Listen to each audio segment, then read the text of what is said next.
নমস্কাৰ, মই ভাস্কৰ দাসে মোৰ অন্য এটি নতুন ভিডিঅ'ত স্বাগতম জনাইছোঁ। 19 ছেপ্টেম্বৰ 2026 ক্ষমা কৰিব 19 ছেপ্টেম্বৰ 2025 পৰা আজি 19 জুন 2026 9টা মাহ পাৰ হ'ল আৰু যোৱা 24 ঘণ্টা ধৰি জুবিন গাৰ্গ কেন্দ্ৰিক যিখিনি কথা বতৰা চলি আছে তাৰ অচিলা লৈ বা তাৰ মাধ্যমেৰে আজি আমি কথাখিনি পাতিবলৈ চেষ্টা কৰিছোঁ। আচলতে যোৱা 10 কি 12 তাৰিখৰ পৰা আদালতত শুনানি প্ৰক্ৰিয়া চলি আছে ফাষ্ট ট্ৰেক কোৰ্টত। প্ৰথম কথা, তাত কি ধৰণৰ কাৰ্যক্ৰমণিকা চলি আছে সেই কথাখিনি আমি পাতিবলৈ চেষ্টা কৰিম। 1 2 যোৱা 8 মাহ, এই 8 মাহে জুবিন গাৰ্গ আমাৰ মাজৰ পৰা কায়িকভাৱে নোহোৱা হৈ যোৱাৰ পিছত কি চৰ্চা হ'ব লাগিছিল, জুবিন গাৰ্গ স্মৰণ বা জুবিন গাৰ্গৰ স্মৃতি সংৰক্ষণক লৈ কি ধৰণৰ পদক্ষেপ গ্ৰহণ কৰিব লাগিছিল আৰু আজি কি অৱস্থা হৈছে, কি পৰিৱেশত আমি কি কথা পাতিব লগা হৈছে, এয়া কিয় হৈছে, এইখিনি কথা আমি পাতিবলৈ চেষ্টা কৰিম। আৰু কালিৰ পৰা বা পৰহিৰ পৰা যিখিনি পৰিৱেশ পৰিস্থিতি গণেশগুৰি ফ্লাইঅভাৰৰ তলত জুবিন গাৰ্গৰ ছবি অংকন বা তাৰ পূৰ্বৰ যিখিনি ছবি মচা, এই গোটেই প্ৰসংগখিনিক লৈ আচলতে কেইটামান প্ৰশ্ন আমাৰ মনলৈ উদ্বেগ ঘটাইছে। মই সেই প্ৰশ্নখিনিতে যাম, কিন্তু তাৰ পূৰ্বেই আদালতত আচলতে জুবিন গাৰ্গৰ লৈ অভিযুক্তৰ অধিবক্তাই বিভিন্ন স্থানৰ পৰা, কেতিয়াবা হয়তো সোঁশৰীৰে, কেতিয়াবা হয়তো মুম্বাইৰ পৰা, কেতিয়াবা হয়তো দিল্লীৰ পৰা কি ধৰণে আচলতে এজাহাৰকাৰীসকলক, সাক্ষীসকলক জেৰা কৰিছে কিছু আভাস ল'ব বিচাৰিছোঁ। আপোনালোক কেইটামান ভাষ্য প্ৰথমতে আগবঢ়াব বিচাৰিছোঁ। 19,000 দিনত জন্মৰ পৰাতো তেওঁ গীত গোৱা নাই প্ৰথম দিনাৰ পৰা, কিন্তু 40,000 গীত গাবলৈ হ'লে এজন মানুহক কিমান সময় লাগিব পাৰে। অকল গান গোৱাইতো নহয়, তেওঁ অকল গীত গোৱাইতো মানে গানেই অকল গোৱা নাছিল, তেওঁ তাৰ বাহিৰেও গান লিখিছিল, তেওঁ সুৰ কৰিছিল, তেওঁ চিনেমা বনাইছিল, তেওঁ অন্যান্য আৰু বহুত কাম কৰিছিল, কবিতা লিখিছিল, তেওঁ সামাজিক কাম কৰিছিল, প্ৰকৃতিৰ কাৰণে কাম কৰিছিল। ইমানবোৰ কাম কৰি যাবলৈ এজন মানুহৰ 52 বছৰ জীৱনকাল আচলতে যথেষ্ট কেতিয়াও নহয়, কিন্তু সেই চুটি জীৱনকালত তেওঁ যিমান কৰিলে সেয়া বহুত মানুহে 90 বছৰ 100 বছৰ জীয়াই থাকিও কৰিব নোৱাৰে। তেওঁ সেইখিনি প্ৰমাণ দি থৈ গৈছে, কিন্তু তাৰপিছত আকৌ পৰ্যালোচনা বা প্ৰশ্নৰ কিবা উত্থাপন হোৱাৰ কিবা ভিত্তি আছে জানো? শ্যামকানু মহন্তৰ উকিলজনৰ কথাটো হ'ল যে মানে শ্যামকানু মহন্ত দোষী নহয় আৰু পকাই প্ৰশ্ন কৰে আৰু উত্তৰবিলাক যেতিয়া দিছোঁ উল্টাই তেওঁহে ফচি গৈছে। আচৰিত কথাটো, দিল্লীৰ পৰা যিজন আছে সিদ্ধাৰ্থ শৰ্মাৰ উকিলজনে ইমান পাক লগাই প্ৰশ্ন কৰিছে, লাষ্টত কৈছে কি যে সিদ্ধাৰ্থ শৰ্মা শ্যামকানু মহন্তৰ যে হত্যা কৰিছে প্ৰমাণ কি, মই কিয় FIR নিদিলোঁ আগতে। জুবিন গাৰ্গৰ চৰিত্ৰ হননৰ ক্ষেত্ৰত যোনে এই প্ৰস্তাৱটো উঠাইছে, আমি ভাবোঁ আমি চবে তেওঁক, যোনে এই কথাটো কৈছে, চবে এটা কাণতলীয়া চৰ দিব লাগে সেই মানুহজনক, যোনে প্ৰশ্ন কৰিছে। চৰিত্ৰৰ প্ৰশ্ন নাহে, কাণতলীয়া চৰ খাব যোনে এনেকুৱা প্ৰশ্ন কৰে। উত্তেজিত প্ৰশ্ন মোকো তেওঁলোকে কৈছিল যদি মই খুব সূক্ষ্ম চিন্তাৰে উত্তৰবোৰ দিছিলোঁ, উত্তৰ দিবলৈ মই চাইছোঁ। একেখিনি কথা মোকো তেওঁলোকে যথেষ্ট হেঁচা প্ৰয়োগ কৰি জুবিন গাৰ্গৰ কথাখিনিক বিফলে, যিখিনি সাক্ষ্য দিছিলোঁ সেই সাক্ষ্যক বিফলে নিবৰ কাৰণে যথেষ্ট হেঁচা প্ৰয়োগ কৰিছিল আৰু তাৰ সেই হেঁচাৰ প্ৰয়োগ কৰাৰ স্বত্তেও মই মানে সূক্ষ্ম সুচিন্তাৰে মানে সঠিক উত্তৰ দিছিলোঁ। চবতকৈ দুখৰ কথা তাতে হ'লে খং উঠিছে, কিন্তু দুখ বেছি হৈছে যে আমাৰ অসমৰ জন্ম হোৱা যিকেইজন আজি দেখিলোঁ য়ং উকিল, তেওঁলোকে জন্মৰ পৰা বোলে জুবিনৰ গান শুনিয়ে ডাঙৰ হৈছে। ইমান প্ৰেছাৰাইজ কৰিছে উইটনেছকেইজনক। মই বস্তুটো এনেকুৱা লাগিছে যেন এওঁলোকে কিবা হত্যা কৰিছে নেকি, মানে এওঁলোকৰ বস্তুটো ইমান ক্ৰছ কৰিছে নেকি, যিটো আমি হিন্দী চিনেমাত আমি চিনেমাতহে দেখোঁ। এইটো চিনেমা নহয় নে, এখন জুবিন গাৰ্গৰ হত্যাৰ কথাই চলি আছে। তেখেতৰ যিজন উকিল, তেখেতৰ উকিলজনে আচলতে বহুত আমাক ব্যতিব্যস্ত কৰিছে। সুদূৰ তেখেতে দিল্লী নে মুম্বাইৰ পৰা আমাক প্ৰশ্ন কৰিছে, যথেষ্ট সংখ্যক প্ৰায় 14টামান কুৱেশ্যন তেখেতে আমাক কৰিছে। য়েছ ন' ক'বলৈ কৈছে। আচলতে আমি য়েছ ন' ক'বলৈ অলপ নাছিলোঁ, তেখেতে য়েছ ন' ক'বলৈ কৈছে। আকৌ মানে বহলকৈ তেখেতে শুনিবই নিবিচাৰে, অকল য়েছ আৰু ন' সেই দুটাই তেখেতে বিচাৰে। ওপৰতলে একদম বাহিৰৰ পৰা এডভকেট লগাই লৈছে, তেখেতে জুবিন গাৰ্গক কোন চিনিয়ে নাপায়। প্ৰথম কথা, তেখেতে জুবিন গাৰ্গৰ মানে এগেইনষ্টত তেখেতে কথা ক'বলৈ আহিছে, সেইটোৱে চাই চবতকৈ হাঁহি উঠিলে আমাৰ। আৰু জুবিন দাৰ কথা ইমানখিনি কথা ক'ব ওলাইছে তেখেতে তেনেকুৱা মানে সেনেকুৱা নহয়। জুবিন দাক আমি চবেই জানো, জুবিন দা আমাৰ আৱেগ হয়। জুবিন দাক কেনেকৈ আমি সৰুৰ পৰা জুবিন দাৰ কাৰণে শুনি ডাঙৰ হৈছোঁ, সেইটো আৰু চৰিত্ৰৰ কথা কৈছে, কিবা কিবি কথা কৈছে। আৰু ক্ৰছ কুৱেশ্যনিংটো মই বহুত কথা ৰিভিল কৰিবলৈ এতিয়া তেওঁলোকে মোক মানা কৰি থৈছে যে এতিয়া আপুনি একো ৰিভিল নকৰিব। মই ৰিভিল নকৰোঁ, বাছ ইমানখিনি ক'ব বিচাৰিছোঁ যে মই যিটো চিন্তাধাৰাৰে আহিছোঁ বা মই যিটো মূৰত লৈ আহিছোঁ সেই কথাখিনিয়ে মই কৈছোঁ ক্লিয়াৰ কাট। আৰু আমি যিটো চিন্তা কৰি পেলাই যিটো আৱেগ, অকল আৱেগৰ ভিত্তিত যে আমি হেৰি কৰা নাই,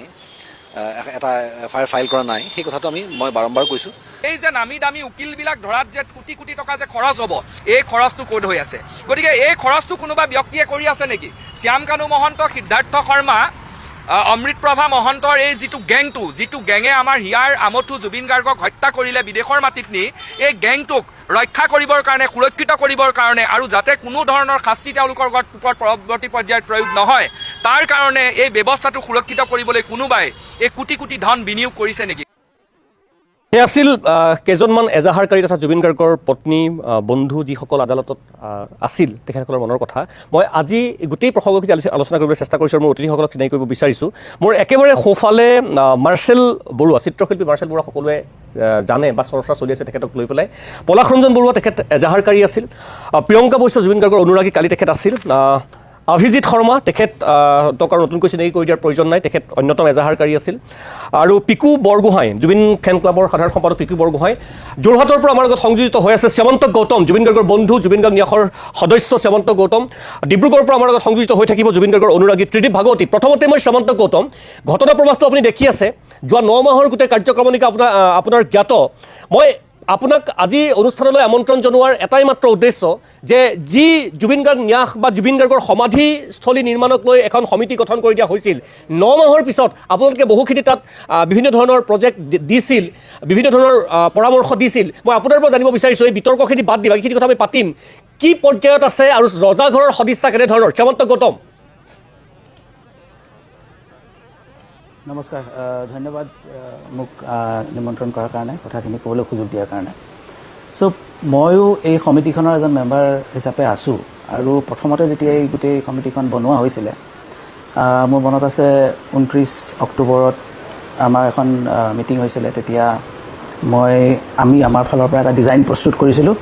যে কি হ'ব লাগে আমাৰ কাৰণ কথাটো এনেকুৱা আছিলে যে জুবিন গাৰ্গৰ সমাধিস্থলটো এনেকুৱা এটা হ'ব লাগে যিটো ৱৰ্ল্ড ক্লাছ হ'ব লাগে তাত সকলোবোৰ বস্তু যাতে আমি ধৰি ৰাখিব পাৰোঁ আৰু সেই বস্তুটো যেতিয়া আমি প্ৰথমতে দেখুৱালোঁ চবেইতো ভাল পালে কিন্তু ইভেঞ্চুৱেলি বস্তুখিনি হৈ নুঠাৰ হয়তো বহুতো কাৰণ থাকিব পাৰে জাগা যথেষ্ট নাছিলে চাগে পিছফালে বঢ়াব বুলি কৈছিলে কিন্তু সেইটো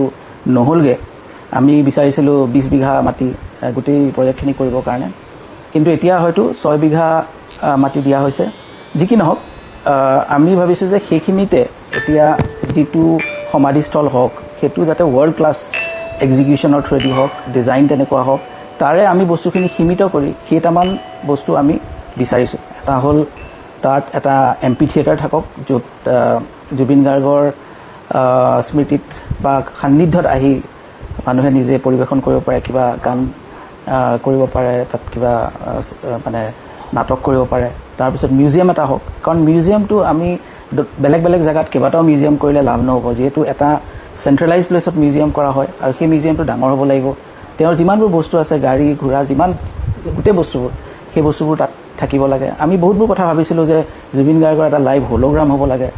এই বস্তুবোৰ হ'বৰ কাৰণে সিমান জাগা হ'বনে নহয় নাজানো কিন্তু আমাৰ এইখিনি ন্যূনতম ডিমাণ্ড আছিলে যে আমাৰ মিউজিয়াম এটা ডাঙৰকৈ লাগে তাত তেওঁৰ কিতাপ চিতাপ থ'ব পৰাকৈ এটা জেগা লাগে আৰু এটা এম্পি থিয়েটাৰ লাগে আৰু সেইখিনি ডিজাইন এতিয়ালৈকে আমি দেখা পোৱা নাই এতিয়ালৈকে কৈছে যে তেওঁলোকৰ চৰকাৰৰ ফালৰ পৰা ডিজাইন কৰি থকা হৈছে কিন্তু এতিয়ালৈকে আমি দেখা পোৱা নাই আৰু এতিয়ালৈকে এটাই বস্তু দেখা পাইছে যে বাউণ্ডেৰী ৱালটো কৰি থকা হৈছে মই ভাবোঁ যে ক'ৰবাত হয়তো ইলেকশ্যনৰ কাৰণে হওক বা কিহৰ কাৰণে হওক বস্তুটো ডিলে হ'ল ইমান ডিলে হ'ব নালাগিছিলে গোটেই বস্তুটো সোনকালে কৰিব পৰা হ'ল হয় আৰু আৰু আৰু গোটেই বস্তু ধুনীয়াকৈ হ'ব লাগে গতিকে ডিজাইনটো যদি আমি পাওঁ তেতিয়াহে গম পাম কি হ'ব কেনেকুৱা হ'ব কিন্তু আমাৰ ফালৰ পৰা যিটো ডিজাইন দিছিলোঁ সেইটো হাতত লোৱা নহ'লে শ্যামন্তক দা মই এটা কথা জানিব বিচাৰিছোঁ যে নিৰ্বাচন হৈ গ'ল বাৰু নিৰ্বাচন হোৱাৰ পিছতো কামসমূহ যথেষ্ট খৰতকীয়া কৰাৰ কথা আছিলে মই আপোনাৰ পৰা বেছি সময় নলওঁ বিদায় দিম কিন্তু এই নিৰ্বাচনৰ পিছতো যথেষ্ট সময় পাৰ হ'ল বা তাৰ পূৰ্বেও আপোনালোকৰ 29 অক্টোবৰতে আপোনালোকে প্ৰজেক্ট ছাবমিট কৰিছিল বহুবাৰ দেখিছিলোঁ আপোনালোকৰ দলৰ সদস্য আপুনি হয়তো নাছিলে তাত পৰিভ্ৰমণো কৰিছিল তেখেতসকলে তাৰ পৰাও কিছু কিছু পৰামৰ্শ দিছিল কিন্তু তাৰ পিছতো অতি সম্প্ৰতি 9 মাহ পাৰ হ'ল আজি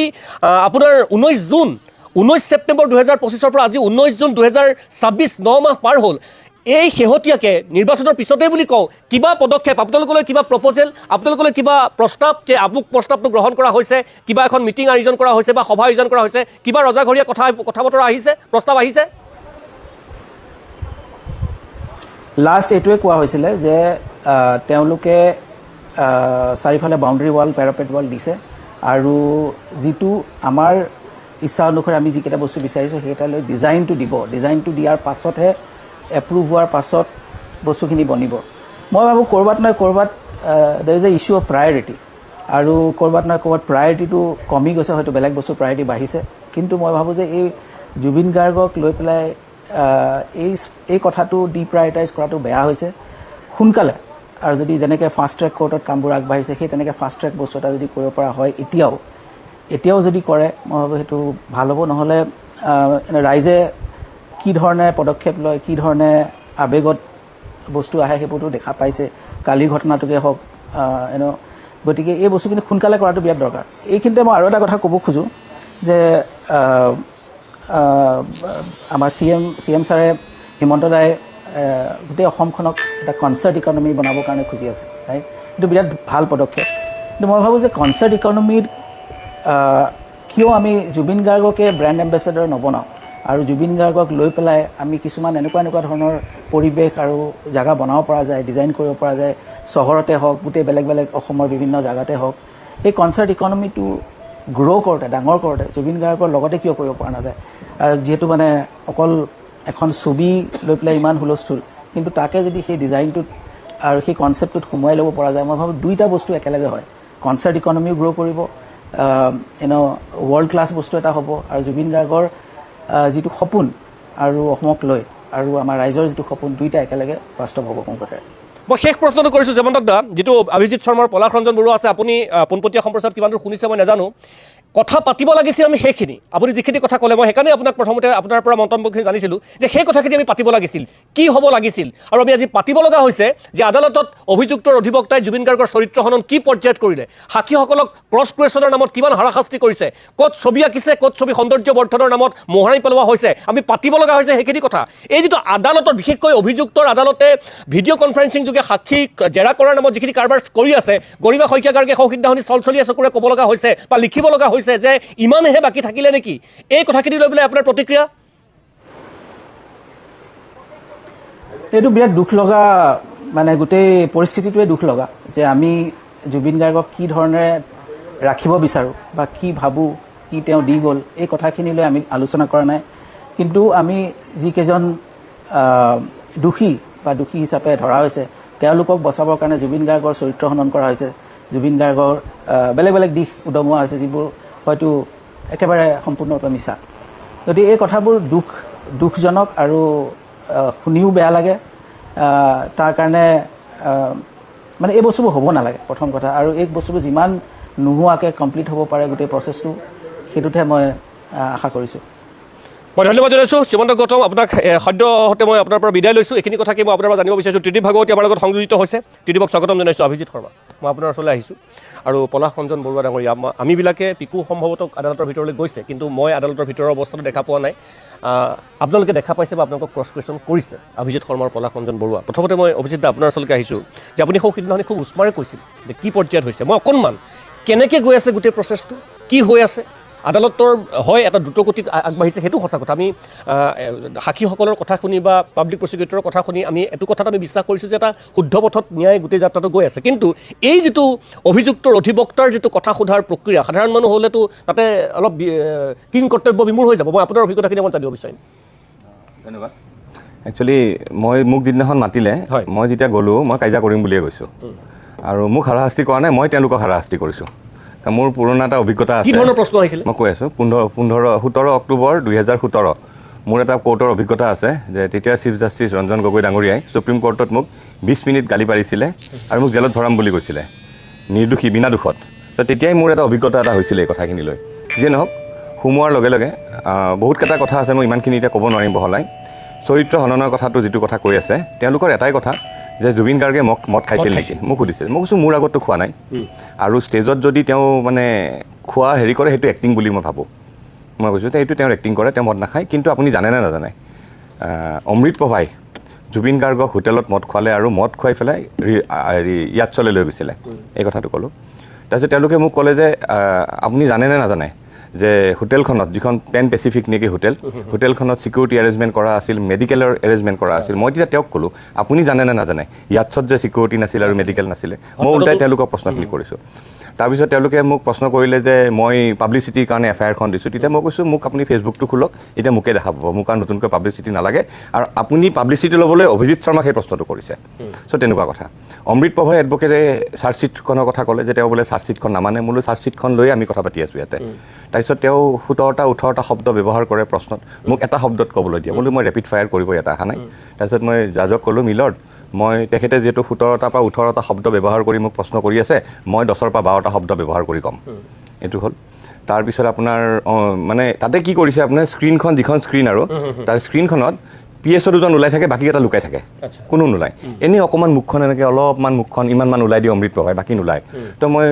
জাজক সুধিলোঁ যে মিলৰ্ড তেখেতসকলেতো মোক চাই আছে বোলে হয় আপোনাক চাই আছে ময়ো তেওঁলোকক চাব বিচাৰোঁ এবাৰ সেইটো কোৱাৰ লগে লগে গোটেইবিলাকৰ মুখ এখন আহি গ'ল তাতে কৈ দিছোঁ হেৰি সন্দীপন গাৰ্গে দাড়ি ৰাখিছে আৰু মানে বাকীবিলাক একদম clean safe tip top condition Shyamkanu মহন্তটো মানে গমেই নাপাব আপুনি যে জেলত যোৱাৰ আগদিনাখন যিটো তাতকৈ এতিয়া বেছিয়ে হৈছে এক্সাৰচাইজ কৰিছে চাগে মানে জেলৰ ভিতৰতে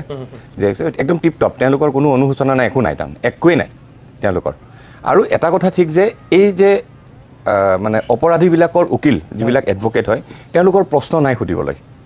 আপুনি চাব এই কথাটো তেওঁলোকৰ প্ৰশ্নই নাই একো সুধিবলৈ এটা কথা ঠিক ফাইনেন্সটো এজন মানুহে কৰি আছে কোনোবা এজনে কৰি আছে আৰু প্ৰশ্নবিলাকো সেইজন মানুহে লিখি দি আছে এজন মানুহে লিখি দি আছে দেই প্ৰশ্নবিলাক দিল্লীৰ এডভকেটজনে হওক বা যোনে নহওক দিল্লীজনেতো মোক 23টা নে 24টা প্ৰশ্ন কৰিছে টোটেল মই 5.5 ঘণ্টা থিয় হৈ আছোঁ তাতে সেইখিনিতে চ' তেনেকুৱা তাৰমানে ইহঁতৰ কথাটো হ'ল তেহঁত অলৰেডি ট্ৰেপড তেওঁলোকে গম পাই গৈছে যে আমি ফচিলোঁ কিবা এটা কথাত মোক সুধিলে যে জুবিন গাৰ্গে আপুনি কেনেকৈ গম পালে যে সিদ্ধাৰ্থই যে জুবিন গাৰ্গৰ মানে পইচা মাৰিছে বোলো জুবিন গাৰ্গে নিজে কৈছে মোক যে অভিজিত ভাই সিদ্ধাৰ্থই মোৰ চব খালে একজেক্টলি সেই ৱৰ্ডটোৱে মই কৈছোঁ তো জাজে কৈছে খালে শব্দটো লিখিব নোৱাৰোঁ তেওঁলোকে ইংলিছৰ ৰুইণ্ড শব্দটো লিখিছে দিয়ে ন একজেক্টলি যিখিনি প্ৰশ্ন কৰিছে তেওঁলোকে মানে আপোনাক তেওঁলোকে তাৰমানে কি কৰে মানে ফচাব বিচাৰে কিন্তু মই আৰু এতিয়ালৈ যিখিনি মানুহে সাক্ষী দি আছে চবেই কিন্তু ষ্ট্ৰং এটা ৰোল প্লে কৰিব হয়তো আপোনালোকৰ কাৰণে আমাৰ চবৰে কাৰণে যোনে আমি তেওঁলোকক অনুৰোধ কৰিছোঁ আৰু মই সেইদিনা আকৌ মই আজিও অনুৰোধ কৰিম যে সাক্ষী প্ৰক্ৰিয়াটো অলপ দীঘলীয়া হৈছে কষ্ট হৈছে 4জনকৈ মাতে 4জন নহয়গৈ কিন্তু এই যিবিলাক দূৰৰ পৰা আহিছে তেওঁলোকক মই অনুৰোধ কৰিম যিহেতু জুবিন আমাৰ আৱেগ আমাৰ সকলোৰে আৱেগ এতিয়া নহয় জানো আমাৰ নিজৰ সন্মান মই অনুৰোধ কৰিম যে দুদিন লাগে দেৰি হওক অলপ কষ্টত থাকক লাগে বিস্কুট পানীয়ে খাই থাকক কিন্তু সাক্ষী নিদিয়াকৈ গুচি নাযাব